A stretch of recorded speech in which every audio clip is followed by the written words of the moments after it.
Di Konoha, lu udah bisnis bener pun, tapi kalau dengan skala yang gede, lu nggak ada setoran, bisa jadi nggak bener. Uang haram, ya uang dari hasil kejahatan itu adalah uang haram yang paling halal bagi para koruptor, bagi para aparat. Kita ketemu orang-orang yang ngetes power, kira-kira orang kayak apa gitu, kita ngetes lah. Gue pernah sampai lawan pejabat, sampai udah, gue pernah sampai mau disewain assassin. Buat murder? Iya. Cuman uangnya nggak cukup. Gue taunya gini, gue taunya adalah setahun after. Welcome to podcast Pikiran Si Boy. Hari ini kita bareng sama seseorang yang menurut saya harus melewati fase hidup ini dan belajar sama orang ini. Belajar tentang duit, mengelola hutang, tidak terjerat money game, pinjol, dan sejenisnya. Hari ini kita kedatangan Koroy Sakti. Welcome Koroy. Halo, welcome juga. Thank you banget udah datang di tempat kita. Sama-sama. Sudah menyempatkan waktu. Thank you. Hari ini yang mau kita bahas mungkin di tempat lain sudah banyak ya. Orang yang ngomongin masalah hutang, pinjol, money game. Ya begitulah. Kurang lebih ya. Dan yang wajib kita tahu di balik seorang Koroy Sakti yang sekarang kan selalu edukasinya finansial. Yes. Selalu edukasinya tuh mengenai uang yang semudah itu dikeluarin, sesusah itu kita cari ya. Iya, begitulah. Dunia gitu kan ya? Seperti itu. Kayak gitu ya. Dan kalau misalnya boleh tahu latar belakangnya sampai di titik sekarang tuh gimana kok? Jadi kalau kita berbicara latar belakangnya juga korban ya. Oh. Jadi gua itu lahir di keluarga yang engkong gue tuh orang kaya. Oke. Tapi papa mama gua tuh habis di tangan mereka. Jadi ibarat kata tuh harta garis keturunan gue kan 5. Garis keturunannya itu 7 turunan nggak bakal kayaknya itu 7 turunan nggak bakal habis. Oke. Ya, cuman sampai engkong gue turunan ke-7. Oke. Kemudian turunan ke-8 mama gue sama papa gue gitu kan. Habis karena kan papa gue dari muda itu diabetes. Jadi sakit. Bukan habis buat kayak judi apa enggak ya, tapi karena untuk penyakit dan dulu gak ada BPJS. I see. Nah, akhirnya kan jual sampai nggak punya apa-apa, bahkan ketika gue umur 9, papa gue meninggal itu ninggalin utang ke saudara. Jadi kita hidup itu tanpa privilege. Kalau ada orang bagi-bagi warisan, di bokap gue tuh bagi warisannya utang. Dan gue sebagai orang cowok paling kecil dan the one and only.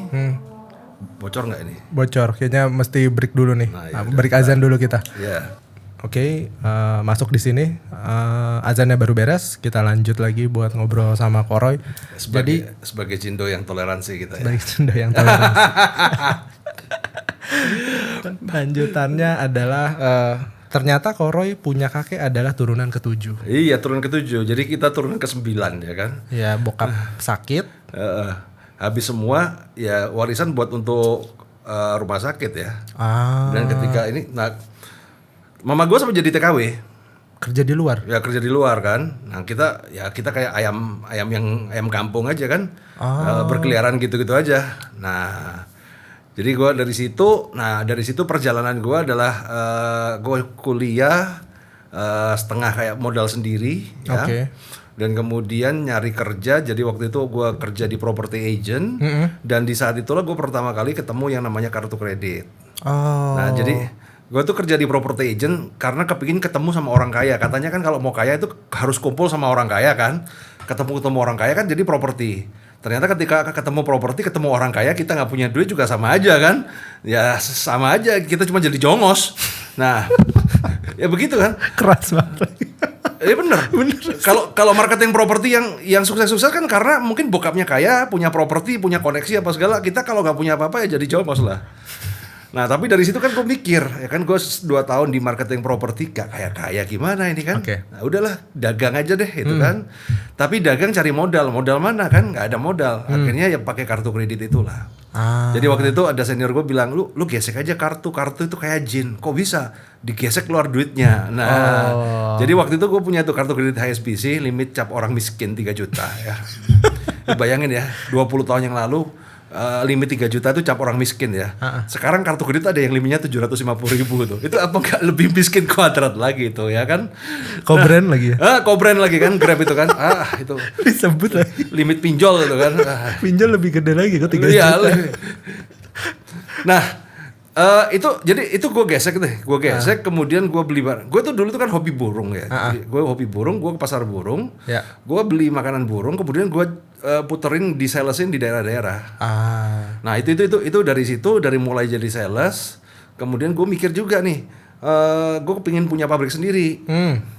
Ya akhirnya kan gue bikin pabrik sendiri. Ya dari kartu kredit itu gue kembangin, gue apply kartu, dapatlah ada gue bikin pabrik dan kemudian di situ tiba-tiba boom lah ya. Tahun 2005 itu gue punya penghasilan saat itu dari yang awalnya cuma 3-4 juta per bulan jadi 40 juta per bulan.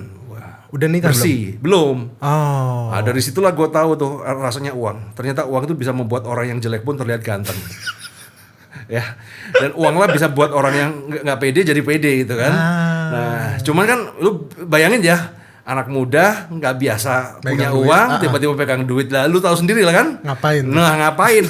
Wah, pasti soknya kan, wah kita ini kayak orang kayak kayak saudaranya Hartono lah ya. Iya, derajatnya nggak mau kalah lah Iya. Bayarin apa segala. Nah, singkat cerita penghasilan 40 juta pengeluaran di atas itu. Wah, Tapi gue nggak kerasa, kenapa? Karena saat itu gue tuh keasikan apply kartu. Jadi kalau nggak punya uang tinggal gesek, ya kan? Nggak punya uang tinggal gesek, ya. Akhirnya gali lubang tutup lubang, kartu gue tagihan gue gede. Nah sampai pagarnya kolaps tuh kan. Banyak tuh gimana nih? Wah cari, malah ketemunya forex. Nah, di forex kan sisa kartu kredit ada 50 juta, gue gesek lagi kan, cemplungin lagi, malah rungkat lagi itu kan. Wah apes. Pada saat itu udah stres tuh. Mau bunuh diri takut mati gitu kan. Gimana? Ya kan? Iya kan? Mau jual diri juga nggak laku-laku gitu kan. Kalau ada yang laku sekarang mungkin nggak jadi gini kan. Kita jadi gigolo kan. Zaman dulu nggak ada micet itu kan. Coba kalau ada tuh gitu. Gawat juga. Nah, stres gimana itu kan? Nah, ketika stres ya kalau stres pelampiannya ke pacar kan. Sepakat. Ya akhirnya bini gue MBA. Udah stres MBA lagi kan. Wah, ini harus dinikahin ini kan. Wah. Akhirnya apply kartu gesek gitu. Jadi kan sisa kartu ada tuh gue gesek buat merit kan. Dari situlah udah kacau itu. Nah, di saat seperti itu tuh gue bingung. Karena apa? Ketika gue punya utang apa segala kan, komunitas gue tidak bisa membantu kita. Sepakat. Karena apa? Saat itu utang gue tuh cuma 350 juta. Teman-teman gue utangnya cuma 20 juta, 30 juta. Begitu gue curhat sama dia, ya mereka malah kaget gitu loh. Dan malah lebih ngompor-ngomporin, "Loh, hati-hati lo bro. Lu bisa mati teror debt collector." Apa gak malah kepikiran tuh kan? Tujuannya kita sharing kepada teman itu untuk membagi burden ya kan, meringankan malah memberatin. Dan kemudian dari situ mulai temen tuh berubah. Yang dulunya mendekat mulai menjauh gitu kan. Dulunya diajak apa-ngapain, yuk makan yuk apa segala, karena gue yang ngebosin kan. Wah pasti datang gitu kan. Sekarang mulai dari berbagai alasan gitu. Jadi sebenarnya ketika kita jatuh tuh yang susah bukan jatuhnya. Yang susah itu adalah post power syndrome-nya ini loh. Biasa kita dipuja-puja sama kaulongan teman-teman kita, tiba-tiba kita nggak punya duit, ditinggalkan, nggak ada siapa-siapa. Wah, dari situlah gue itu dari situlah gue belajar bahwa ketika orang jatuh itu dia harus mempunyai satu skill, yaitu skill menghibur diri sendiri. Skill onani itu kan namanya kan, menghibur diri sendiri ya kan. Karena apa? Karena kalau kita lagi sukses, lagi kaya, ya kan, kita ke rumah sakit yang ngirimin buah banyak. Ya kalau kita lagi kiri siapa? Buru-buru lu, siapa lu gitu kan? Ya kita harus bisa berpikir diri sendiri bagaimana caranya menghibur diri sendiri. Nah, salah satu cara yang gue lakukan adalah bagaimana caranya gue menghibur diri sendiri adalah gue cari komunitas orang yang lebih susah lagi gitu kan. Jadi waktu itu gue cari seminar tentang hutang, ya kan, gue ngumpul di situ, bergaul di situ, disitulah gue mendapatkan sebuah hiburan, ya walaupun kayak onani otak ya gue ngomong ya. Kenapa? Karena saat itu utang gue 350 juta, besar apa kecil? Kalau menurut orang yang utangnya kecil kan besar. Ya. Tapi ketika kita bergaul dengan orang yang utangnya 1 miliar, 2 miliar kan kelihatan kecil gitu loh. Ya. Jadi ketika ngobrol-ngobrol mereka, lu masalah lu berapa? 350 juta. Oh enteng, kecil, santai aja gitu kan. Kita jadi enteng gitu, enak gitu loh kan. Walaupun belum lunas juga gitu. Tapi kan minimal kita udah tenang. Oh ternyata orang yang punya masalah miliaran pun ya jauh bisa ketawa gitu loh. Ya santai aja gitu loh. It's just number gitu kan. Nah ini kan ilmu menipu diri sendiri itu sebenarnya kan. Nah, karena ya dari situlah mulai satu persatu jalan keluar tuh ada. Ya kebetulan gue punya almarhum mentor gue yang dia membimbing gue dengan cara yang unik. Yang cara itulah yang sekarang gue terapin di Credit Card Revolution. Jadi mungkin lu kan udah join di komunitas gue, udah tau lah orang-orang gue kan. Mungkin satu-satunya pembicara yang kemudian kita bisa berbagi grup link bokep bareng itu ya cuman ada di CCR lah kan, nggak ada di tempat lain tuh nggak ada gitu loh. Semua kita ini udah harga diri jatuh lah, kalau di komunitas tuh harga dirinya jatuh lah kan. Onani otaknya, onani bener. Onani bener nih kan. Makanya kemarin gue mau nyalon DPR apa segala gue batalin. Gue takutnya apa? Nanti kalau pas rapat dewan, tiba-tiba anak-anak ngirimin foto cewek gitu kan. Itu kan ada tiba-tiba. Ya, terus bunyi. Suhu buat pagi gitu kan, menu pagi kan kasih cewek cantik. Kita pas rapat begitu kemudian disorot apa enggak, kacau itu kan. Karena murid-murid gue orang bandel-bandel semua ya kan. Ya udah gue putusin kita jadi pengusaha aja lah. Nah, itu pengalaman gue dari situ ya. Jadi gue dibimbing. Nah, ketika dia dibimbing, akhirnya gue bisa ngelunasin utang gue dan gue membuat bisnis. Awalnya tuh gue nggak mau pakai utang loh, udah kartu kredit gue guntingin semua tuh, gue guntingin semua, udah kita ngomong udahlah anti riba lah, hidup tanpa utang tuh tenang, tapi cuma 2 bulan, mengijak bulan kedua kok kangen gitu, ada sesuatu yang lupa kayak harimau lama makannya vegetarian itu kan, harimau lama makan rumput, makan rumput itu kan, kangen itu kan, ada itu kan, akhirnya utang lagi kan, nah tapi waktu itu gue konsultasi sama almarhum mentor gue, itu sebenarnya gue itu salah apa bener gak, dia bilang begini, ada satu yang menarik. Orang itu diciptakan beda-beda, ya kan? Kalau orang-orang yang berdarah dingin, artinya dia selalu mencari keamanan, kepastian, kenyamanan. Itu memang kalau suruh pakai utang malah hancur lebur. Karena memang bukan nanunya dia. Tapi kalau orang berdarah panas kayak lu, ya nggak pakai utang itu kayak seperti menyia-nyiakan energi gitu loh. Karena kita itu kan butuh struggle, kemudian apa. Jadi memang ada orang yang cocok berutang, ada nggak utang. Memang gue tuh cocoknya main-main gitu. Karena ketika ada angsuran tuh memacu adrenalin. Yang penting jangan kebanyakan angsuran ya. Jadi angsuran tuh membuat kita keep strike, tapi yang penting pada dosis tertentu, ini penting. Dosis yang pas. Dosis yang pas. Karena ketika lu nggak ada beban angsuran, lu menjadi tidak ada tanggung jawab untuk bekerja. Jadi kalau kita males, ya kita nggak kerja. Kita butuh apa baru kita kerja. Tapi kalau ada angsuran kan ada beban itu kan. Ada beban yang mengintai setiap bulan tanpa ada tanggal libur itu kan. Nah artinya kan kita tetap keep awake ya kan, tetap bertahan. Ya tapi jangan overdosis ya buat teman-teman ya. Tapi overdosis setiap orang itu kan berbeda-beda. Ya. Dosisnya sama dinaikin lagi sama dia. Ada yang kena dosis dikit aja udah. Nah, ada yang seperti itu. Kembali seperti itu. Nah, gue itu tipikal orang kalau nggak kena masalah nggak berkembang. Jadi kadang-kadang kalau kita sudah nggak berada pada zona nyaman, kita cari masalah gitu kan. Jadi bagaimana cara cari masalah? Jadi waktu itu gue mikirnya gini. Gue masih muda, saat itu gue umur 27 ya. Gue masih muda nih. Gimana caranya gue utang segede mungkin, semampu yang gue mampu. Ya. Jadi waktu itu gue beli properti banyak. Angsuran gue waktu itu di tahun 2007 itu 250 juta. Seapa? Sebulan. Angsuran KPR beli apa itu. Dah. Pokoknya gue goalnya adalah di 2009 ya kan.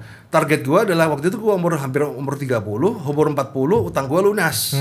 Dan gue leha-leha santai-santai gitu kan. Jadi mumpung masih kuat, masih sehat, segede apapun hajar. Jadi gue mengorbankan waktu happy-happy gue.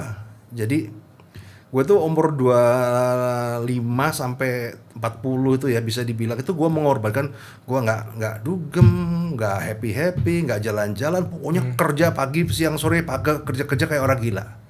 Dan kerja itu duitnya habis untuk angsuran. Ya, jadi penghasilan ya plus minus lah, naik turun lah. Tapi kan kita nggak mikirin bos, namanya punya selingkuhan, cari gebetan, kemudian apa-apa. Karena angsuran mengintai terus, 250 juta per bulan. Nah, singkat cerita, gue pakai metode yang itu dan itu memang metode yang tidak lazim ya, gue ngomong ya, nggak lazim. Tapi dengan cara itu, gue kekumpul. Akhirnya ketika gue umur 40, utang gue sebagian lunas, gue santai. Cuman kemarin ketunda COVID, jadi kan agak ketunda kan.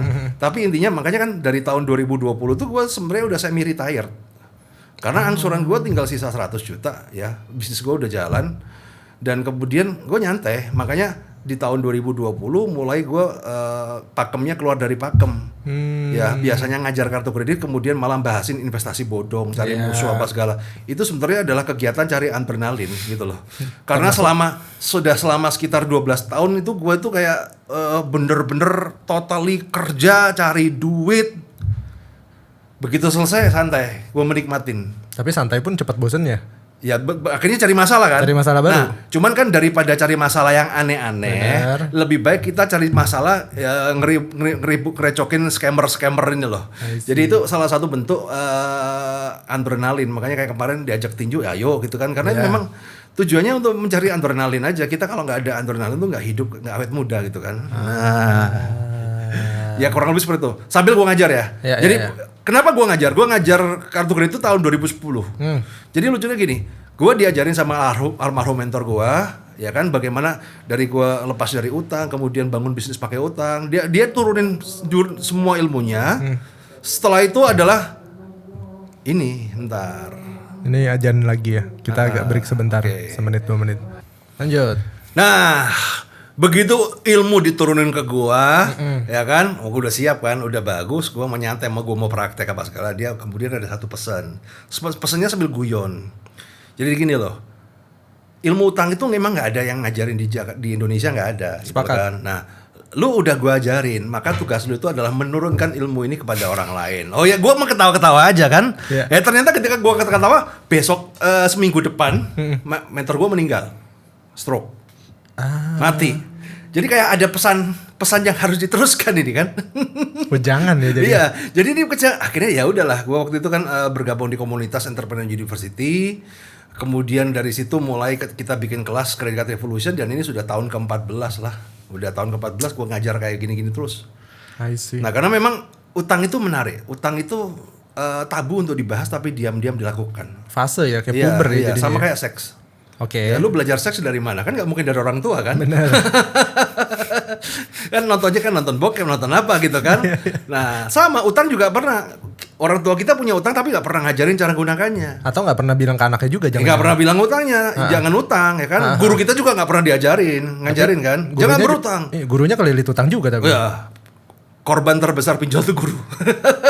Bukan karena kemauannya tapi karena gajinya kecil lah. Iya, itu yang terjadi. Makanya kan gua ngajar. Ya tapi kan memang ketika gua ngajar kan ilmu utang itu sebenarnya kan ilmu yang everlasting ya. Sekali lu belajar, lu akan mature, ngerti. Ilmu ini akan lu pakai terus sampai umur 60 gitu loh. Jadi gak ada perubahan apa-apa. Nah, jadi bayangin gue itu kayak seorang penyanyi yang nyanyi lagu yang sama dari tahun pertama sampai tahun ke-14 itu kan. Boring juga kan. Nah, apalagi kalau membahas di sosmed kartu kredit lagi. Nah, makanya dengan adanya kayak investasi bodong ini kan tiap hari gonta-ganti judul apa segala itu menjadi mengisi konten. Karena kan kalau bahas kartu kredit seputarnya kan kalau nggak cara mendapatkannya, cara naikkan limit, habis itu kalau nggak bisa bayar gimana. Kan cuma 3 itu aja, muter-muter itu aja terus. Iya, kan? betul. Tapi kalau investasi bodong ya ngeri-ngeri sedap lah ya kan. Kita ketemu orang-orang yang ngetes power kira-kira orang kayak apa gitu, kita ngetes lah. Gue pernah sampai lawan pejabat, gue pernah sampai mau disewain assassin buat murder. Iya, cuman uangnya nggak cukup. Gue taunya adalah setahun after kejadian robot trading dulu kan. Jadi setahun after robot trading, gue di Pacific Palace, Pacific Mall tuh depan Polda. Gue ketemu murid gue yang habis lulus S1 di Salemba. Itu bukan lulus, Pak. Oh iya. Itu baru keluar, Pak. Oh, baru keluar ya? Iya. Habis lulus tuh. Iya kan? Suhu, gimana kabarnya? Yuk baik-baik gini. Waduh. Suhu gak apa-apa. Dia cerita. Jadi di dalam sana dia satu sel sama orang pembunuh bayaran yang ketangkap gitu loh. Terus ketika ngobrol-ngobrol dia ngasih foto gue ke situ. Lu pernah kenal ini kan? Lu ini suhu gue kenapa? Gue pernah dapat order ini gitu kan. Cuman duitnya kurang, nanggung gitu kan. Jadi jika cerita itu duitnya kurang ya kan. Dia cuman punya budget sekitar 200 juta, dia mintanya 500 juta gope. Kemudian enggak jadi. Kemudian dia ambil project yang berikutnya yang membuat akhirnya dia masuk penjara gitu kan. Untung budgetnya enggak ada. Untung budgetnya enggak ada gitu kan. Gila banget. Iya. Wah, serem juga. Jadi kepala gue tuh memang ada harganya, pernah ada harganya. Udah kayak di One Piece loh. Iya. Wah. Gila. Itu. Ya tapi gini, pertanyaan takut apa enggak ya? Gue sih nggak takut sih gitu loh. Enggak. Sama sekali nggak takut. Nggak takut sih, nggak tahu kenapa ya. Tapi pas denger berita itu deg-degan nggak? Masa nggak? Biasa aja sih. Tapi berarti udah memprediksi dong. Bahkan orang nggak suka bisa mau untuk ngebunuh lu. Ada seperti itu. Tapi kan satu hal. Yang gue itu kan begini, jadi ketika gue berhadapan dengan orang itu yang gue judge adalah perbuatannya dia, ya, bukan orangnya, bukan personalnya, yaitu gue nggak suka orang nipu orang deh, gitu aja deh. Kalau lu ditipu ya kan, kalau gue punya teman kemudian ada orang nipu kan lu nggak suka kan, ya. Penipuannya, kalau orangnya gue fine aja, ya. Lu percaya nggak percaya kan, ketika kasus robot trading ya kan, musuh besar kita kan pelaku Ponzi yang robot trading, bos-bosnya gue teleponan bos, kadang curhat. Itu kayak gitu tuh kayak kisahnya X-Men. Cara bersafiar sama Magneto itu kan. Jadi walaupun bermusuhan tapi juga berteman gitu kan. Itu tuh gua alamin tuh, Bro. Berarti setahun 2 tahun yang lalu ya? Iya, setahun 2 tahun yang lalu tuh kan. Nah, jadi di saat di sosmed kita perang. Kadang-kadang kita ngopi bareng juga bisa gitu loh. Di soal sandiwara gitu loh. Makanya buat teman-teman sama ponzi-ponzi itu nggak usah terlalu fanatik lah, ya kan? Hater itu kan, ya sama kayak pilpres, ya, yang kita pendukungnya sampai keluar dari WA keluarga sampai apa segala, ternyata yang sana yang ngobrol bareng-bareng gitu kan, nah sama kurang lebih seperti itu, that's the point, ya. Tapi dari situ, ya gue mendapatkan satu gini ya, jadi kan ketika gue investasi bodong, ini kan kayak seperti gue give back ke society lah. Jadi gue nggak ada monetize, ya kan ketika gue bahas investasi bodong, lu nyayur AdSense di YouTube gue lu lihat aja, gue YouTube upload YouTube upload sebulan paling 2 kali, ya kebanyakan gue di TikTok, TikTok gue ke-banned 4 kali, dari yang centang biru follower 30.000 ke-banned, second account 50.000 ke-banned, second third account 50.000 lagi ke-banned lagi gitu kan, gue tetap bikin lagi sekarang, dan di TikTok itu kan gak ada duitnya, kita posting di TikTok. Jadi kalau ada bilang gue nyayur, gue dapat duit dari sini, dapat mana? Kalau ada, tolong diajarin dong. Gitu. Karena ini give back society ya. Dan satu hal adalah, gue punya prinsip adalah gue tidak akan pernah menjual follower gue. Menjual nih kayak mengorbankan. Mengorbankan. Jadi contoh, gue seumur-umur terima endorse, ya. Aku hanya menerima endorse sesuatu kalau makanan gue promoin nggak apa-apa, karena makanan kan gue promoin kan nggak masalah kan, ya. Tapi kalau produk-produk secara keuangan gue endorse cuma 2. Nomor 1 adalah kartu kredit Genius. Dan kenapa gue endorse? Karena gue pakai. Ya gue pakai, gue cocok, gue endorse. Yang kedua adalah pinjaman Bank Sampurna. Kenapa? Gue pakai juga gitu loh. Gue banyak yang nawarin gue untuk mempromosikan investasi A, B, C, platform lah sampai akhir miliaran gue ada. Cuman enggak lah, kenapa gitu loh? Kalau gue tuh nggak bisa gitu loh. Gue aja nggak mau makan. Kenapa gue harus jual kepada murid gue gitu loh? I see. Kayak kemarin nih capres ya kan? Gue dapet tawaran tuh.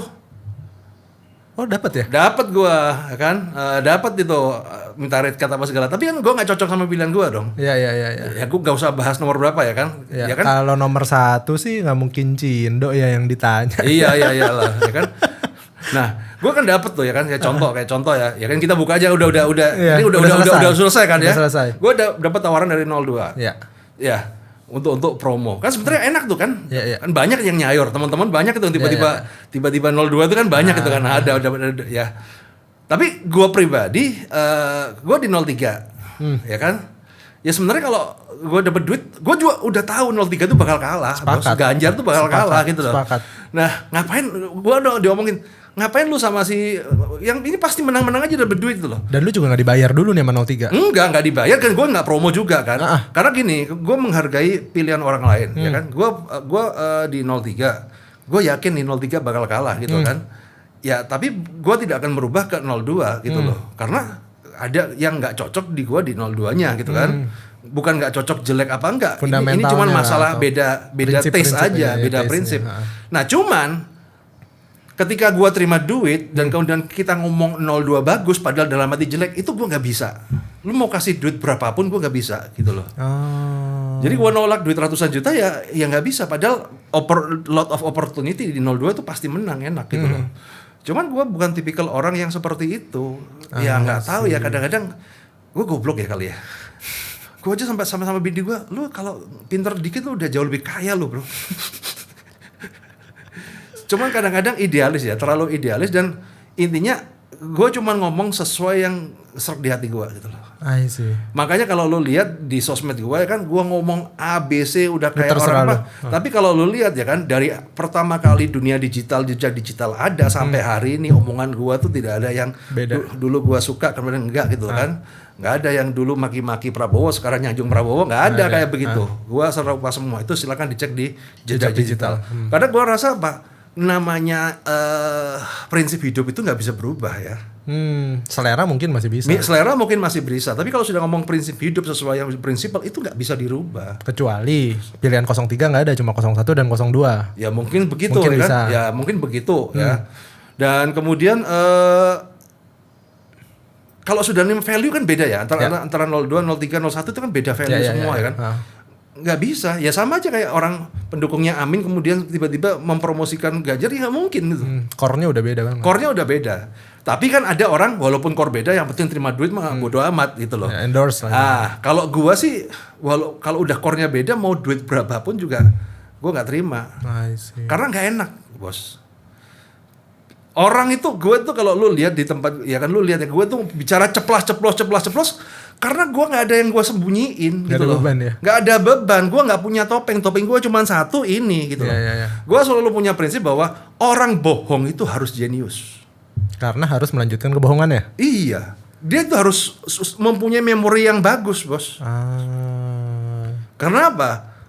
Kalau kita berbicara fakta, mau kita tanyain pagi, siang, sore, bangun tidur, mau tidur, lagi mabuk apa segala, fakta itu cuma ada satu versi. Tidak ada fakta kedua versi. Tapi kalau kebohongan itu ada ribuan versi. Jadi ketika kita ngobrol gini, kita ngomong A, begitu dia mabuk ngomongnya B. Begitu kelihatan ngomongnya C. Nah, itu karena that's kebohongan gitu loh. Tapi kalau kita berbicara fakta ya kan, mau di mana pun, makanya lu tanya, lu aman nggak? Aman, gue nggak ada yang gue tutup-tutupin ya kan, karena yang gue bicarakan selalu based on fact. Kalau fakta itu kita nggak usah ngarang, karena memang faktanya kayak gitu, adanya kayak gitu, cuman ada satu versi, nggak ada fakta dua versi. Betul. Nah itu mungkin yang orang jarang belajar ya. Nah problemnya banyak influencer yang sudah terlanjur bohong. Akhirnya dia harus membuat kebohongan baru untuk continue kebohongan terus. Baru akhirnya hidupnya hidup dengan kebohongan. Blunder pula akhirnya. Mentok. Nah hati-hati kalau kayak gitu. Sih. Agak dipotong sebentar, tapi hitungannya masalah hutang, keuangan dan lain-lain bener-bener tabu ya, bener ya. Di posisi kita ngomongin menabung itu kan udah standar ya. Tapi giliran kita pilot, kita kesusahan, terjerat hutang, aset mau disita. Emang dari gue ngikutin Koro itu dari 2000, gue lulus SMA 2011 2012. Belum punya uang, gue cuma ngikutin IG-nya doang, gue ngerti caranya gestun, gue bisa dapetin semua yang gue bisa. Kalau misalnya gue suka cerita umur 21, 22, gue punya cash 4-6 M itu ya gara-gara ngegesekin kartu orang. Jadi zamannya gue SMA, gue cerita, ketika gue SMA, gue tanya ke temen gue, lu punya kartu kredit nggak? Ya udah gue tanya mama gue, kenapa? Gini deh, kalau ada yang nggak bisa lu bayar, sini gue ambil, gue piara setahun, nanti gue bayarin. Pokoknya nanti lu terima udah bersih itu, tapi gue pakai sisanya, boleh nggak? Kata dia. Oh ya udah, dapat tuh gue modal 150 juta ya, apa 200 juta dari situ, diputar, wah teman-teman gue lunas. Cuma dari IG-nya lu doang. Pada saat itu lu cuma sharing, oh gini loh metode ya, karena kan kebanyakan ketika masuk kelas lu udah pada jadi debu lah, udah pilot segala macam. Tapi gue nggak nemuin hack bahwa ini ada judi yang menang terus nih. Udah, memang. Gue tarik lah dari kartu kredit segala macam. Dan lucunya emang nggak ada influencer yang sepakat bahwa dunia ini nih abu-abu gitu loh, seolah-olah hutang apa semuanya jelek gitu loh. Influencer tuh maunya menaikkan income menjadi 100 juta per hari, tapi giliran kelilit utang jangan kontak gue deh, gue nggak tahu gitu. Kenapa bisa begitu? Ya karena gini, kalau dia berbicara menaikkan income apa segala, customernya adalah orang-orang kaya, yang which is backhand salesnya enak. Makanya influencer finansial pasti dia ngomongnya bahas investasi apa segala, karena nanti dia akan ketemunya orang-orang kaya. Orang kayak gue itu nggak ada. Kenapa? Kalau kita bahas masalah, ketemunya orang bermasalah semua, bro. Iya sih. Iya kan? Lo tahu nggak kenapa bini gue tuh nggak pernah cemburuan? Karena dia bilang orang deketin lo itu kalau nggak kena investasi bodong juga kena pinjol, dah. Ya, lu juga nggak bakal mau itu. Kayak nyari koreng ya jadi. Iya. Tapi kalau gue bahas asuransi, investasi, yang datang kan janda-janda yang punya duit nganggur diapain gitu kan? Kalau di gua mah angsuran pinjol apa segala. Nah, bisa bayar. Nah, speak endingnya gue bayarin pinjolnya dia. Oh iya benar-benar. Berarti pivotnya ya adalah orang-orang yang memang semuanya kena masalah ya. Iya. Nah cuman kan begini, gue selalu ngomong ya, kalau semua ngurusin yang begitu, yang yang punya masalah nggak diurusin, terus kalau bukan kita mau siapa lagi? Jarang orang mau ngurusin yang punya masalah begini. Tapi masalah utang ini fase nggak sih? Kayaknya semua orang harus kena masalah utang dulu nggak sih? Iya usah, tapi kan ya gini loh, semua orang memang pasti akan terkena masalah utang. Cuman kan bagaimana ada cara cepat, ada cara panjang untuk bangkit. Nah, gue ngajarin orang adalah bagaimana caranya lu itu cepat untuk bangkit.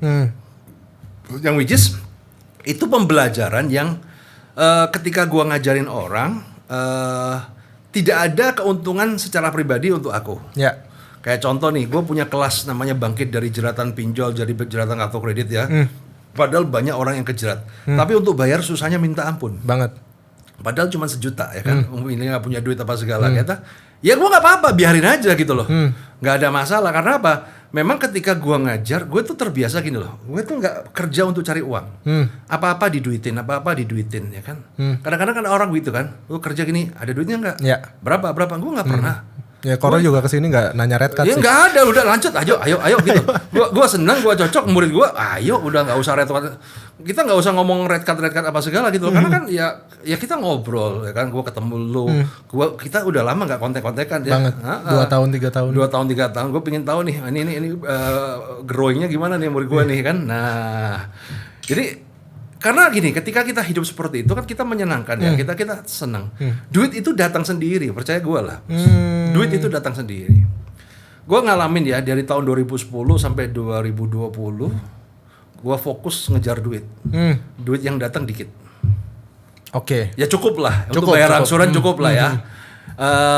Tapi ketika 2020 gue santai, gue nggak ngejar duit, gue copanya gimana caranya gue jadi bermanfaat bagi masyarakat, duit gue tambah banyak.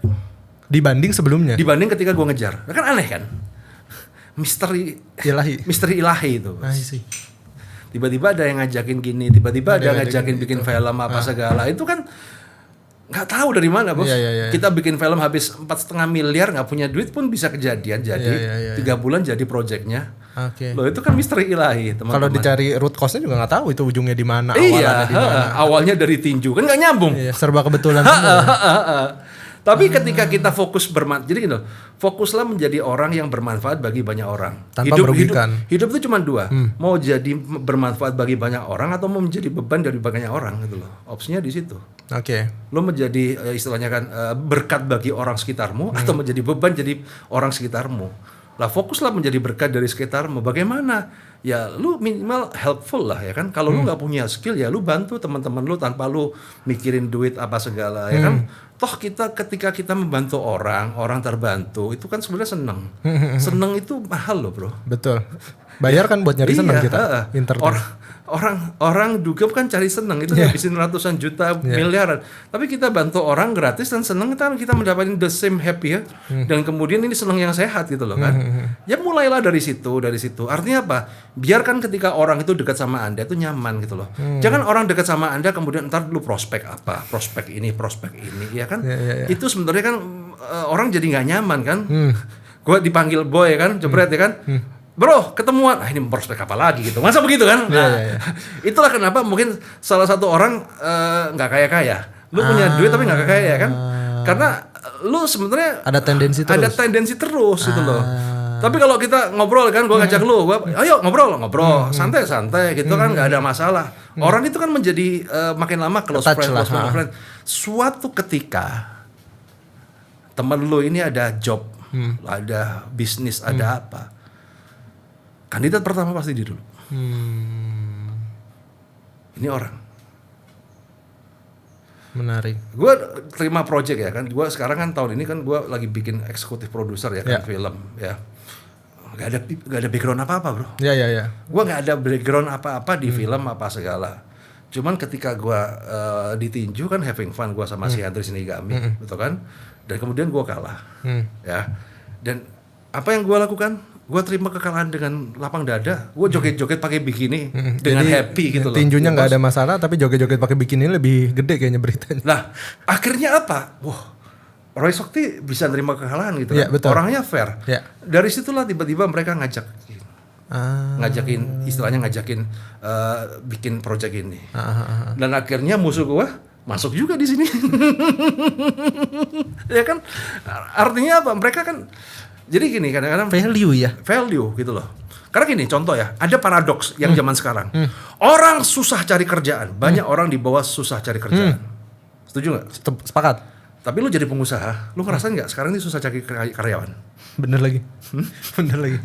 Iya kan? Iya. Kan aneh kan? Di bawah ini banyak orang susah cari kerjaan. Di atas ya orang susah cari pekerja. Kualifikasinya. Kualifikasinya. Kenapa? Sebenarnya orangnya ada. Kenapa? Nah, karena lu nggak bisa mendirikan value. Gua cari karyawan nggak usah pinter-pinter, yang penting value-nya bagus. Ya kan, value-nya bagus orang ini. Nah, problemnya kan kalau lu ketemu sama orang, ya kan, tiba-tiba lu ngelamar kerjaan kan dia nggak tahu siapa diri lu sebenarnya. Sepakat. Itulah kenapa gua ngomong berbuat baiklah tanpa perlu ada yang namanya imbal balik. Sebar sebanyak mungkin lah. Toh kita juga nggak rugi gitu loh kan. Ya kan kita nggak rugi, kita sebar sebanyak. Kita nggak tahu nih biji mana yang akan tumbuh. Betul. Ya kan? Tapi ketika kita nyebar 1000 kebaikan, masa nggak ada satu yang balik jadi. gitu kan? Dan itu kalau udah dapat satu itu yang 1000 modal 1000 mah hilang habis. Gitu. Cuman kan orang zaman now, apalagi Gen Z, milenial kan, lu harus ada duitnya dulu. Ada duitnya apa dulu. segala Mau 200.000 juga, yang penting ada 200.000 dulu. Ada 200. Ketika lu ada duitnya dulu ya, lu di rate udah. Oh ya udah duitmu segitu kan. Kalau nggak ada duitnya nggak kerja. Oh ya udah, that's the point. Ya mungkin lo akan mendapatkan sesuatu hal yang kecil-kecil, tapi ketika sesuatu yang besar, you missing out. Menarik. Ini agak jadi dalam ya. Roy Sakti di sini lempeng banget nih ya. Jadi inspiring banget ya. Biasanya keras banget. Oke. Balik ke utang deh. Orang tuh jadinya kalau buat orang yang awam atau anak-anak umur 17 menuju 24 yang hutang ini nggak terlalu gede banget. Yes. Kira-kira hutang itu dihindari atau dipelajari sih? Jadi gini, pertama tergantung Anda dulu. Ya. Anda suka resiko atau tidak suka resiko. Cara Basically tahunya itu. gimana? Ya lu secara ya gampang lah, lu selalu mencari keamanan atau selalu mencari tantangan. Oke. Ya kan? Kalau lu selalu mencari keamanan pas segala hindari utang, udah lu nggak usah pakai utang. It's not your world kan. Ibarat kata kalau kamu ikan hiu tapi kamu di darat jadi ikan bakar. Ya. Nah, tapi kalau kamu udah ciri-cirinya lu cari tantangan, ya cari sesuatu yang baru. Ya. Ketika ada masalah lu tambah tambah Tambah keluar. Ya. Ya udah boleh coba. Boleh lah pakai utang. Setelah pengen pakai hutang, gini, masalahnya ini kan hutang ini sebenarnya fase hidup semua orang. Harusnya lu belajar dulu. Iya dong, Ya, secara teori. harus belajar, kemudian jalan. Minimal kalau belajar, makanya kan gue bikin kelas Credit Card Revolution. Tujuannya kan untuk membimbing Anda untuk belajar. Jadi lu kalau udah punya guru apa segala, lu jalan, ada kendala, lu bisa diskusi. Yang penting itu. Lu gak usah, gue harus belajar apa dulu, ini dulu, yang dulu. Udah jalan dulu. Tapi ketika jalan ada kendala, lu ada tempat untuk diskusi, lu punya mentor untuk diskusi. Bro, gue kena masalah ini. Oh ini gini, cepet jalan, belajar lagi. Jadi pembelajaran tuh nggak cuma workshop 1 hari. Orang itu kan salah kan. Dikira kan kita nonton YouTube itu belajar di situ. Betul. Enggak. The real pembelajaran adalah lu jalan, jebret, lu ketemu kendala, lu Pulang. diskusikan. Iya, balik Oh lagi. gini, ya udah jalan lagi. Nah, cuman kan problemnya kan tidak semua orang bisa mempunyai kesempatan untuk mendapatkan mentor. Ya, sepakat. Ya kan, kalau orang-orang kaya yang dia akan mempunyai mentor dari orang tuanya apa Ya, segala, ya betul. kan. Nah kemudian kalau kita yang nggak punya mentor ya kita carilah mentor yang bisa seperti itu, gitu loh. Makanya kan lu kalau masuk di komunitas Credit Revolution agak unik-unik gimana kan? Betul. Jadi kan kita akrab aja, kita Ya, nggak ya, terlalu, aku nggak pernah, kamu harus mengerti istilah ini apa segala. Udah, lu jalan dulu deh. Yang penting ngerti Ya, ada. yang penting lu ngerti, ada kesenggol-senggol dikit selama itu tidak berbahaya. Ya, ya. What doesn't kill you make you stronger ya. Kayak lu ketipu 60 juta ya sudahlah pengalaman hidup itu kan. Ya udahlah ya. Ya udah gitu loh kan. Ya udah. Tapi minimal gini. Ketika lu ketemu masalah, Ya, yang terpenting itu gini. Ketika lu ketemu masalah, lu punya orang untuk diskusi, yang orang itu tidak ada tendensi terhadap diri lu. Nggak ada kepentingan apa-apa. Nggak ada kepentingan apa-apa. Murni ngajarin lu, murni yang ngomong. Karena kalau ada kepentingan itu susah. Dikit-dikit dibelokin ke barang dagangannya dia. Dagang lagi. Ibarat kata, gue sakit nih, oh lu pakai produk gue nih, ini ya. Dagang lagi. Lu ini dagang lagi, ya, itu susah. Tapi ketika lu punya mentor, ya, yang ketika lu ada kendala, itu tanya, ya dia menjelaskan apa adanya dan tidak ada feedback, gak ada minta lu harus bayar dulu apa segala. Ya udah cukup sih sebenarnya itu. Tinggal lu jalan aja. Tapi ya emang nggak banyak juga orang yang tanda kutip ketika beres workshop dirangkul ya, orangnya kebanyakan kan. Ya karena kebanyakan orang bikin workshop cari duit. That's the point. Iya. Ya. Kita sampai punya nomor seri angkatan ya. Iya. Loh, lu di HP gue nih ya. Ini gue tuh nge-save nama murid gue dari tahun 2010 sampai 2024. Makanya gue kenal, lu tahu. Gue hafal muridnya. Murid gue sampai banyak yang mati pun juga gue sampai ada itu kan. Pas gue broadcast kok gak pernah balas. Udah mati, untung gak balas broadcast ya. Coba kalau dia balas broadcast, apa gak bahaya itu juga ya. Karena gue paham gini. Jadi gini teman-teman. Kadang-kadang kita berbicara sebagai pengajar ya. Pengajar tuh ada pengajar baru. Sekarang kan banyak pengajar yang newbie baru-baru ya. Bukan pengajar lagi Pak, influencer. Cara jadi pengusaha tapi dianya influencer kan pusing juga Pak. Nah jadi gini. Jadi ada influencer baru, jadi ada dua jenis influencer. Ya, lu harus paham. Ada influencer yang berkonten, ya, memberikan motivasi, tapi sebenarnya tujuannya adalah dia untuk supaya orang nganggap dirinya sukses, pinter, kaya. Jadi dia tuh berbicara seolah-olah kepada kamu, tapi sebenarnya untuk kembali kepada dirinya sendiri. Menjual dirinya. Menjual dirinya sendiri. Ada influencer yang ketika mengajarkan tujuannya supaya kamu berubah, sharing. Jadi supaya dia nggak mikirin diri sendiri, dia mikirin lu gimana lu bisa berubah, lu apa segala. Tapi kan jadi bias nggak sih, bingung kita misahinnya tuh gimana ya. Kadang-kadang yang konten untuk diri sendiri jadi lebih manis, jadi lebih banyak gimmicknya nggak sih? Ya biasanya kalau orang narsis udah begitu loh, nggak kelihatan. That's the point. Narsis. Biasanya kalau orang narsis pasti berbicara untuk dirinya sendiri. I see. Harusnya terlihatnya bagus semua, nggak ada jeleknya sama sekali. Jadi gini, terutama Gen Z ya. Ketika seseorang berbicara, lu harus melihatnya itu ada dua sub message yang diberikan. Ada yang tersirat dan yang tersurat. Kebanyakan kita itu selalu menangkap yang tersurat doang. Sepakat. Tapi kita tidak menangkap apa yang tersirat. Sepakat. Jadi ketika contoh influencer flexing, tersuratnya kan dia kan gua kaya. Tapi tersiratnya ada apa? Lu jadi member gua dong, ya kan? Lu injek duit ke gua. Itu kan message yang tidak dilakukan secara verbal tapi masuk ke subconscious. Jadi hitungannya campaign. Nah, ada udang di balik bakwan. Nah, lu harus bisa membedakan ini maksudnya apa, tendensinya apa. Tidak semua tendensi itu jelek, ya. Karena kadang-kadang kita gini kayak contoh, ya kan? Kita itu memang ketika menjadi influencer dan pengajar, apalagi zaman now, kita itu harus pinter-pinter bikin gimmick, bikin apa. Bukan karena untuk menipu Anda, tapi supaya algoritmanya masuk. Kalau nggak tenggelam. Nah, problemnya adalah ilmu-ilmu yang bagus adalah ilmu yang runut. Ada ada pembuka, ya kan, ada penyebab, akibat, ada eksekusi. Cuman problemnya kalau orang bikin video kayak begitu, algoritmanya jelek, kagak ada yang nonton. Sekarang itu kan clickbait, ya kan? Clickbait gitu kan. Maunya bentuknya keributan, clickbait apa perselisihan, segala. Nah, itulah kenapa akhirnya banyak sekarang ya kaum tersesat ya. Nah, kaum tersesat. Tapi menarik ya, maksudnya ada buat kita atau entah saya juga nggak dapat lagi circle-nya selain Koroy. Ya memang secara bisnis ini jadi blue ocean gak sih buat Koroy? Kagak ada yang mau masuk ke sini. Ya karena nggak ada duitnya. Ngajarin utang, bebas dari jeratan hutang. Kayaknya orang udah kolaps baru nyariin Koroy. Loh, karena begini loh. Siapa yang bisa ngajarin orang yang keluar dari jeratan utang adalah orang yang pernah berutang dan survive gitu Iya loh. sih bener. Problemnya kebanyakan orang itu utang semua nggak survive gitu loh. Yang survive nggak pakai utang gitu loh. Iya That's iya the point. bener. Nah makanya kan kadang-kadang gue selalu punya prinsip adalah gue hanya mengajarkan apa yang pernah gue alamin, Ya. ataupun yang gue menceritakan apa yang murid-murid gue alamin. Tapi gue pasti ketika gue berbicara itu gue ngomong ini yang praktek murid gue loh, bukan Referensi gua. ya? Ya kan referensi, nggak tiba-tiba pengalaman murid gue gitu kan, karena beda gitu loh. Karena sekali lagi ya, kebohongan tuh banyak versi, kebenaran cuma satu. Ya. Jadi gue terbiasa menganggap ya gue hanya menceritakan apa yang gue alamin, ya kebenaran cuma satu yaitu. Contoh paling gampang, ketika ada orang bertanya, Pak gimana sih caranya kaya? Itu kan pertanyaan yang cuman sepele tapi jawabannya pusing tuh. Iya. Dijawab salah, nggak dijawab lebih salah. Iya, nah gue biasanya gini, semakin gue ngajar, semakin gue sadar bahwa ini nggak bisa dijawab.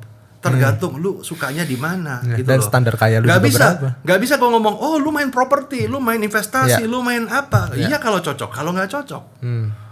Setiap orang itu punya value-nya sendiri-sendiri, tinggal ini pertanyaan ini yang jawab harusnya diri lu sendiri, lu cocoknya di mana. Tapi intinya adalah di semua lini pasti ada orang kayanya di situ. Jadi jangan berbicara bisnis kuliner, nggak enak. Ya kan bisnis, lu orang jualan sampah aja ada miliarder yang dari sampah, bro.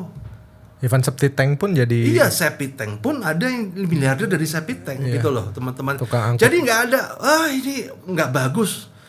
Bukan nggak bagus, buktinya ada yang selama masih ada orang kaya di situ. Jadi tidak ada bisnis yang benar ataupun salah. Nggak Ya? ada yang benar yang salah, tergantung lu gitu loh. Cocok lu di mana? Ya paling coba lah. Nggak ngerti ya coba aja.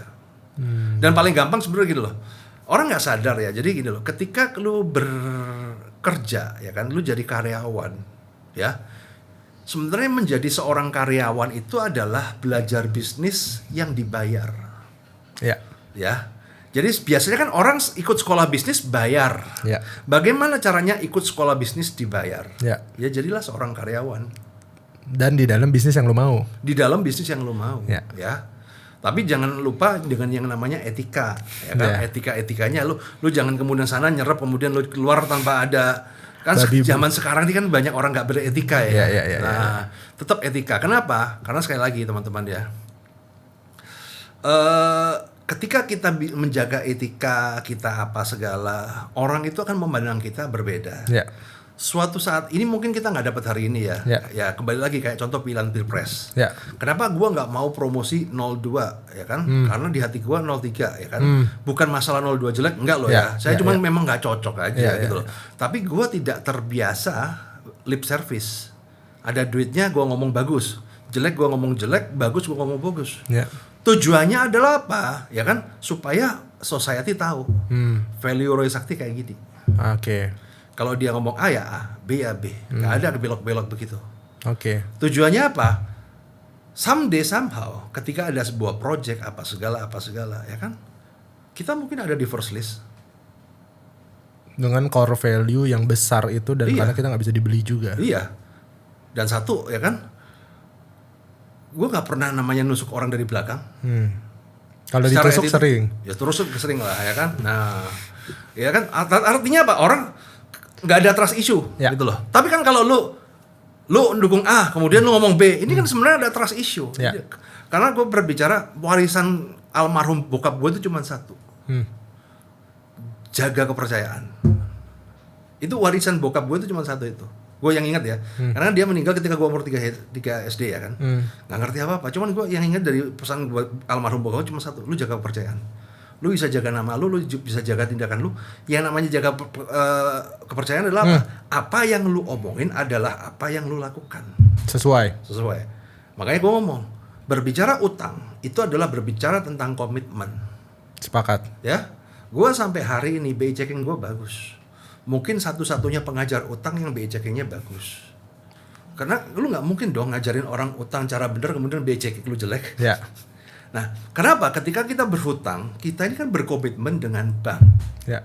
Kita harus bayar bulan depan nominal sekian, itu kan komitmen. Ketika kita itu terbiasa untuk fulfill komitmen dan itu menjadi tanggung jawab, ya dimanapun kita akan seperti itu. Jadi orang ketika ngobrol sama gue apa segala, gue nggak ada ceritanya. Ibarat kata gini ya, gue tuh nggak nyaman. Gue janji sama lu jam 5, tiba-tiba gue molor jam 6, jam 7, itu gue udah gak nyaman, bos. Minimal kalau sampai gue molor jam 5 kurang, gue pasti kontak lo. Ya, ada hal apa nih? Bro, telat bro, ya. Apa segala. Tapi minimal gitu, gue nggak suka orang tiba-tiba nggak ada apa itu ya. Kalau nggak kepepet banget, ya kalau kecuali kalau pas HP mati kemudian apa, ya kita nggak tahu ya. Tapi artinya apa? Ketika gue udah meleset aja, gue udah nggak nyaman. Menyepelekan jadinya. Gak sesuai dengan core gitu loh. Karena kan ya gue terbiasa nggak dikurang-kurangin, nggak dilebih-lebihin. Nah tapi kan ketika kita bisa, jadi gini loh, ketika kita nggak punya duit, yang bisa kita tunjukkan adalah sikap kita. Kalau sikap kita itu bagus ya kan, kita punya value apa segala, tidak ya bagus ya kan, orang akan banyak kok yang ngasih Anda kerjaan gitu loh. Banyak orang ya kan, teman-teman gue kan minta kerjaan ke gue walaupun akhirnya gue nggak kasih. Kenapa? Gue lihat ya dia ngetes utang 100.000 aja, ngomong seminggu sebulan nggak dibayar, selalu kerjaan. Itu kan udah tanda. Berarti kalau misalnya singkatnya untuk orang ketemu laki-laki yang berkomitmen dan berkualitas, lihat cek cari utang. yang B checkingnya bagus. Nah itu dong. Dari situ kita udah bisa nilai ya. Bisa nilai. How you do one thing is how you do everything. Berarti hebat juga ya buat beberapa orang yang terus bergimik, berbohong, tapi tetap menjadi besar kan juga ada ya? Ya konsisten, ya itu tetap ada ya kan. Jadi gitu loh. Nggak ada namanya, jadi gini, lawan dari kebenaran adalah kebenaran yang lain. Nggak ada yang kebohongan. Nggak ada yang salah gitu loh.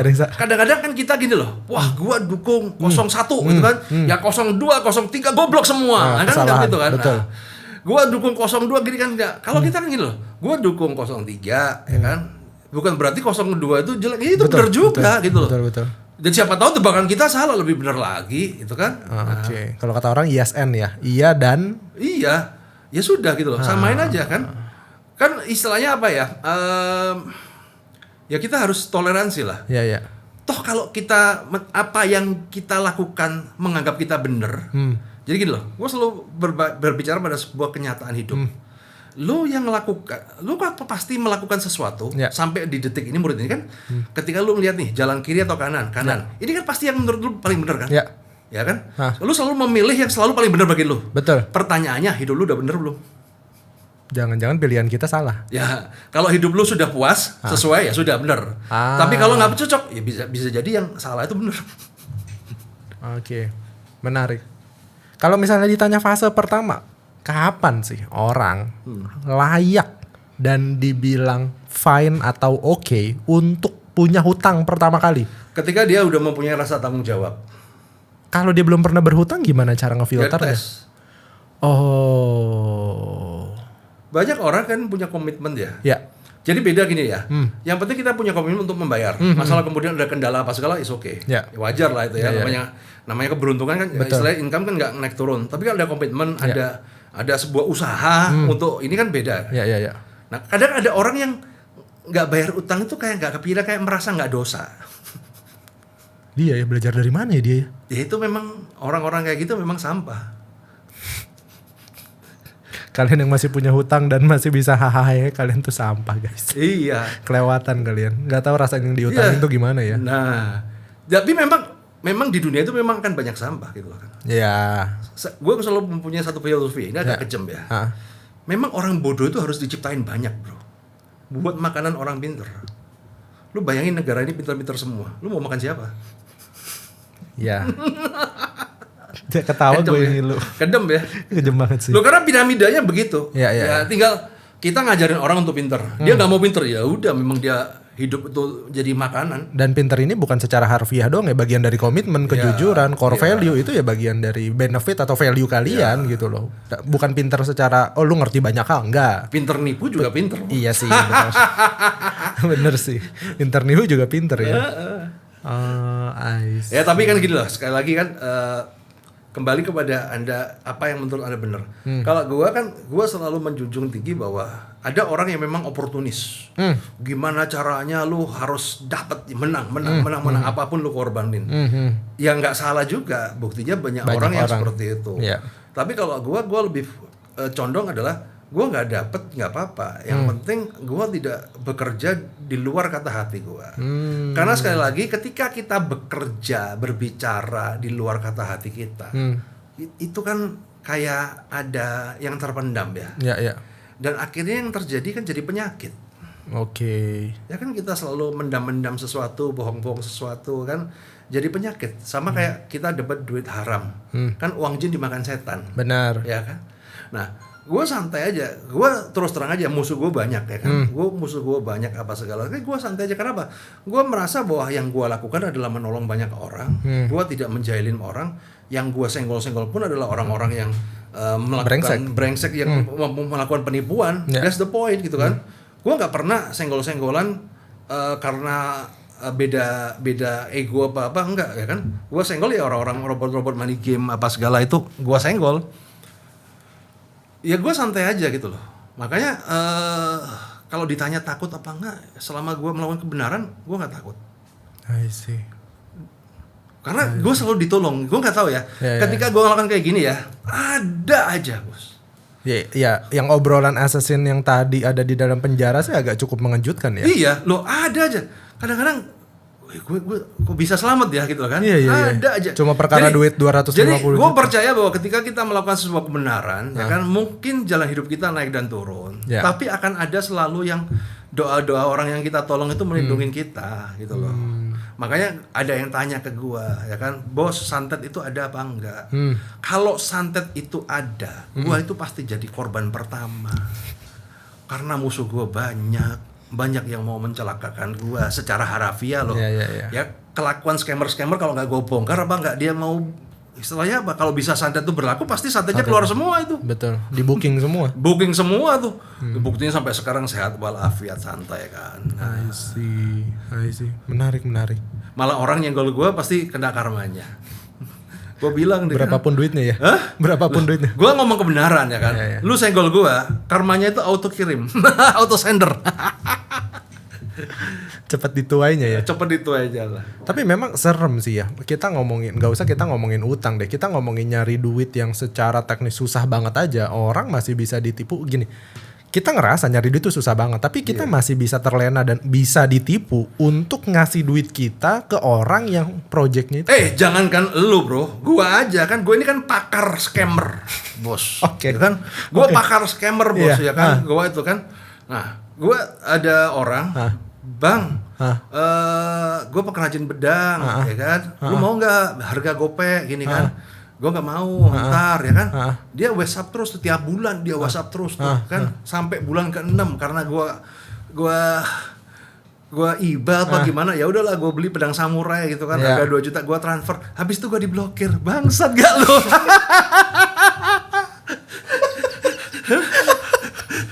Bangsat lu.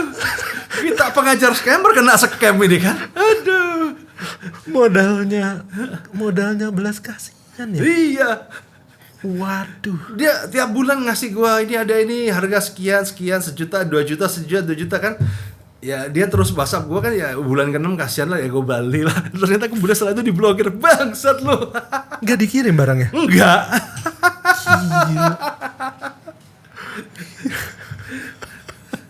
Gawat.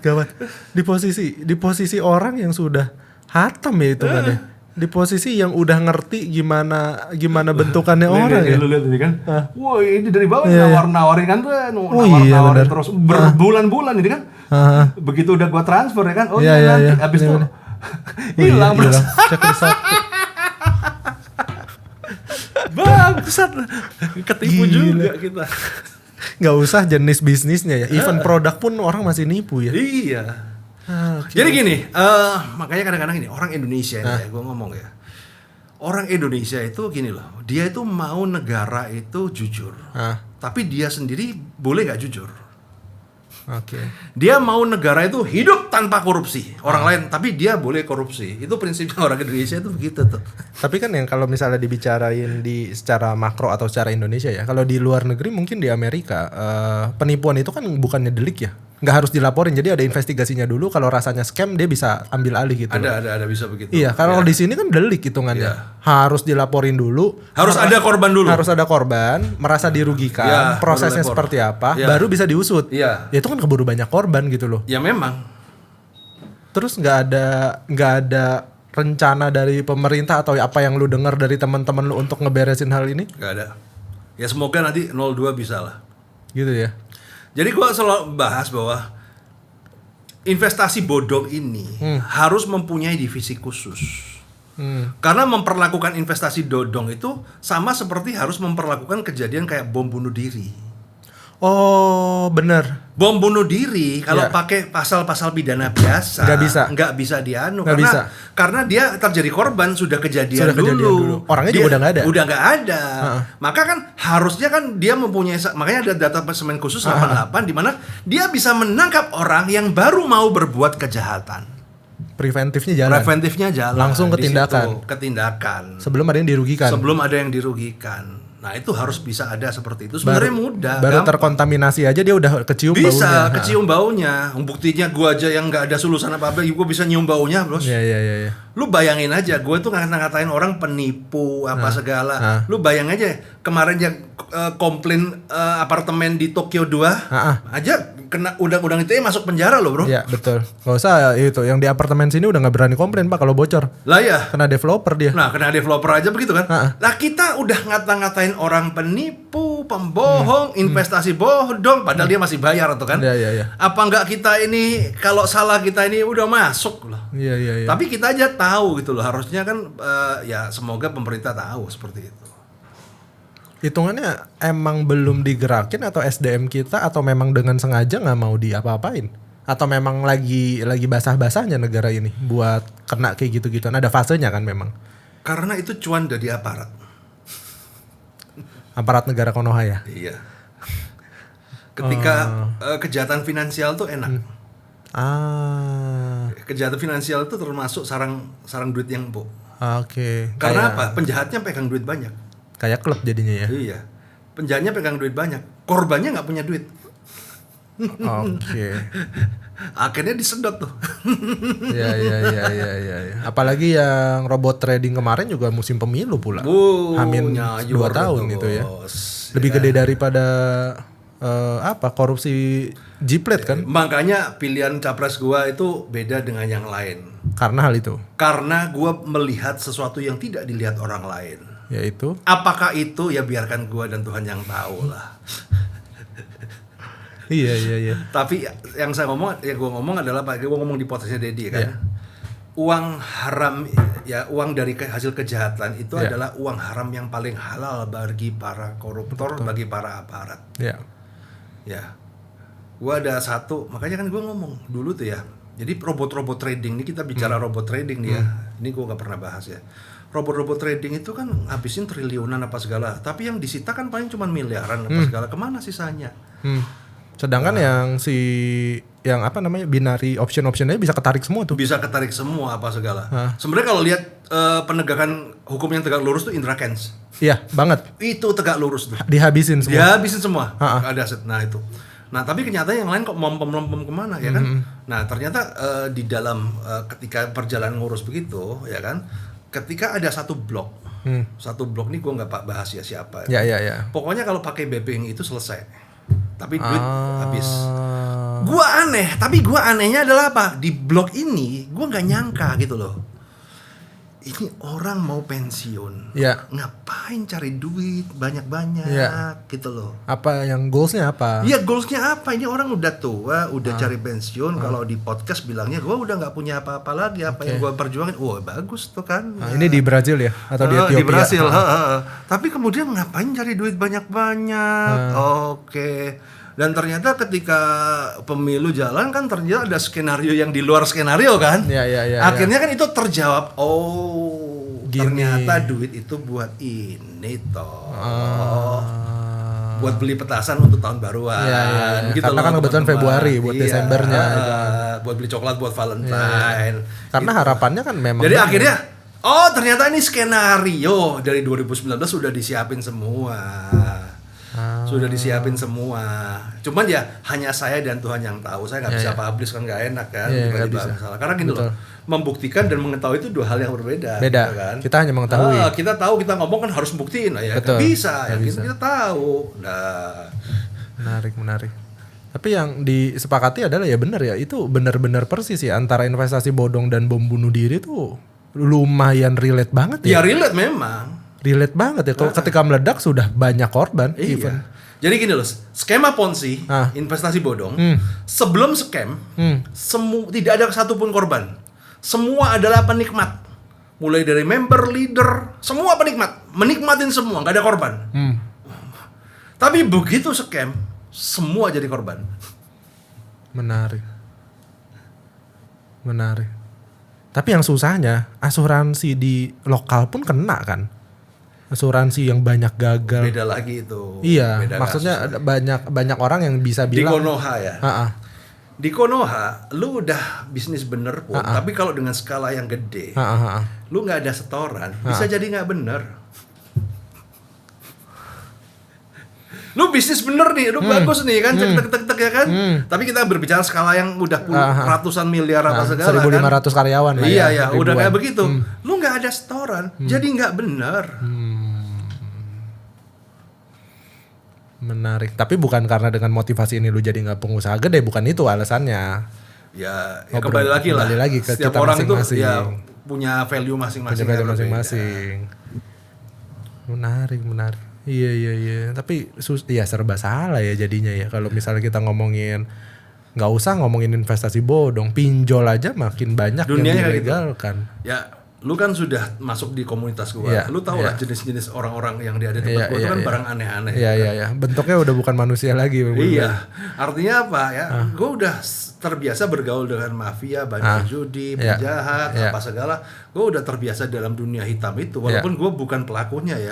Tapi kan kita sebagai guru kan curhat mereka. Curhat habis setor, curhat bagian apa. Jadi kita tahu. Lu jadi pendeta di neraka ya jadinya ya. Nah, ya itu. Serem. Makanya bikinnya gereja setan. Lagi ongoing nih ya, lagi jalan. Kita tunggu di tahun ini harusnya bisa rilis. Ini yang gue nanti, bukan dinanti sih. Lebih tepatnya ini hal yang di relate lah ya, yang diceritain sama Mongol, benar? Iya. Di mana-mana dan ternyata dibikin filmnya dan di grupnya Koroy. Iya. Aneh juga. Dan itu ditentang banyak orang Kristen dan Katolik. Ditentang? Banyak orang itu menentang. Berarti disomasi gitu enggak? Ya enggak, artinya lu ngapain sih bikin gereja setan? Padahal ya kan, padahal isinya itu justru kita itu ngajarin orang ini loh, wujudnya gereja setan tuh kayak gini. Iya betul. Visualnya ini kayak gini gitu loh. Justru ini adalah banyak rohaninya. Kita ada pendeta, ada apa segala. Cuman kan orang kalau nggak ngerti kan kiranya kita ini kayak nyebarin mazhab sesat gitu loh. Orang kalau nggak ngerti. Nah, itu tantangannya kayak gitu sih. Tapi cuman menarik lah. Ini menjadi film pertama yang mengimport setan-setan luar negeri.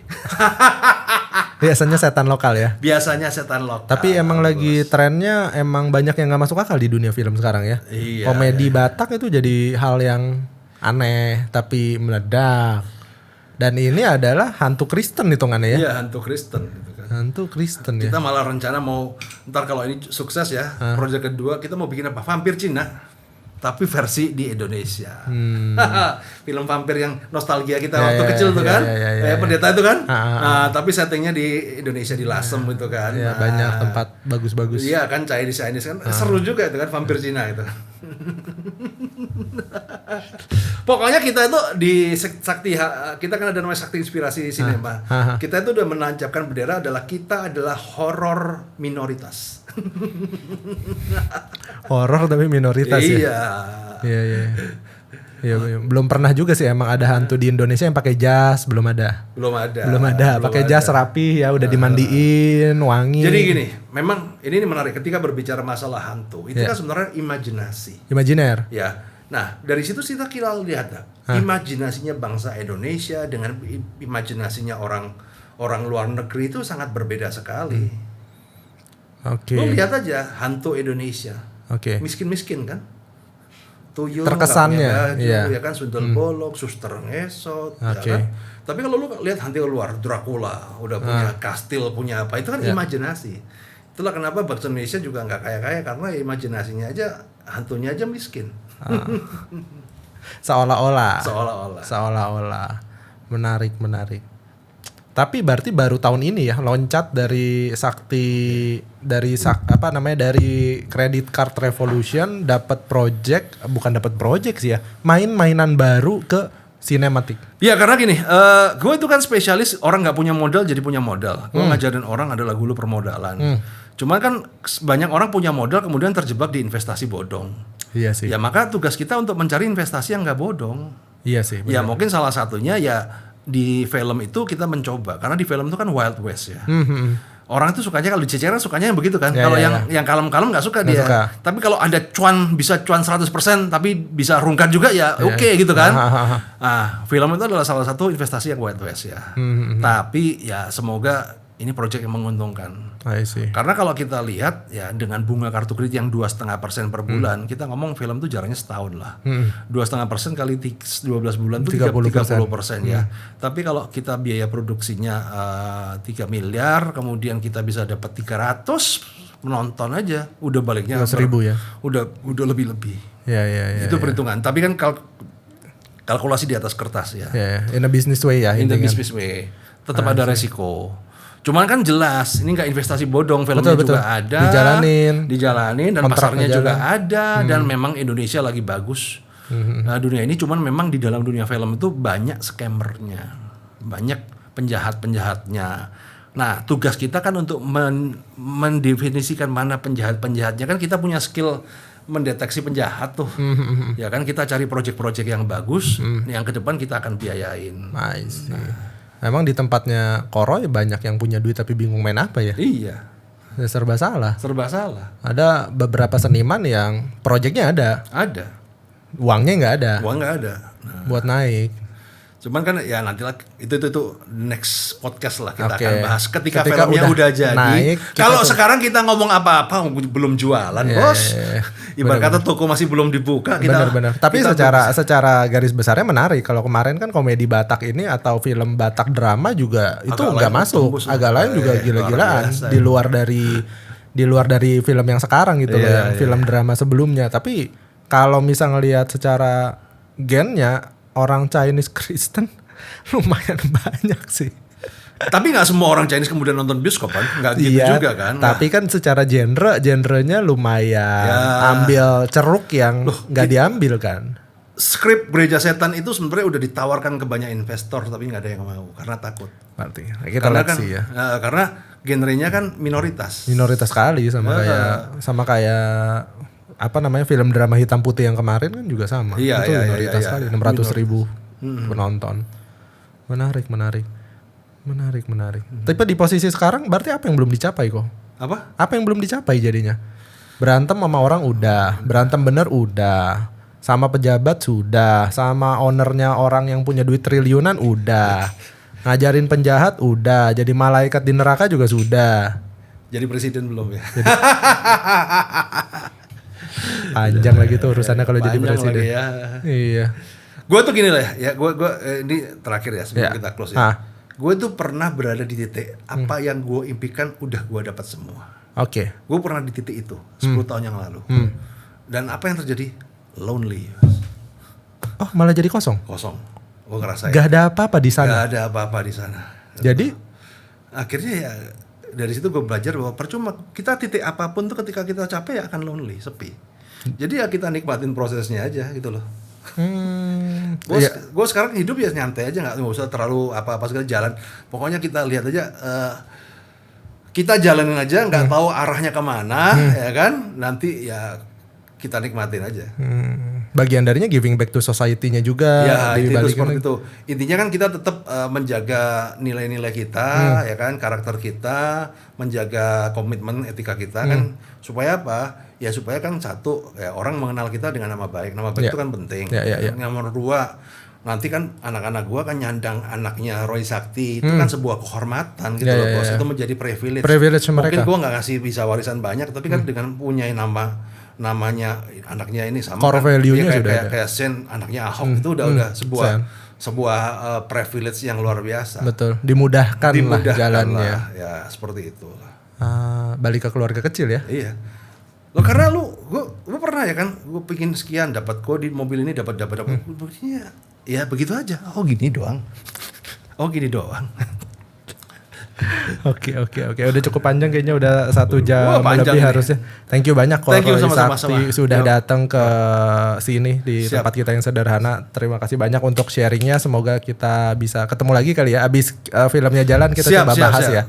Karena buat teman-teman yang punya skrip dan punya cerita yang bagus. Cerita yang bagus. Kalau misalnya nanyain duit, grupnya Roy Sakti di berapa ribu member, itu aja nggak nyampe 12 orang. Masuk patungan segitu banyak, dan ya orang yang mau masuk pun hitungannya habis, nggak ada slotnya lagi. Dibanding ditambahin kagak ada share ya sama aja cuman bohong. kan kita proyeknya harus jadi dulu dong. Yes, exactly. Tapi buat kedepannya semoga ya industri filmnya semoga lebih berkembang deh ya. Semoga lebih banyak. Thank you banyak semuanya. Thank you banyak Roy. Bro. See you. Thank you banyak semuanya. Bye bye.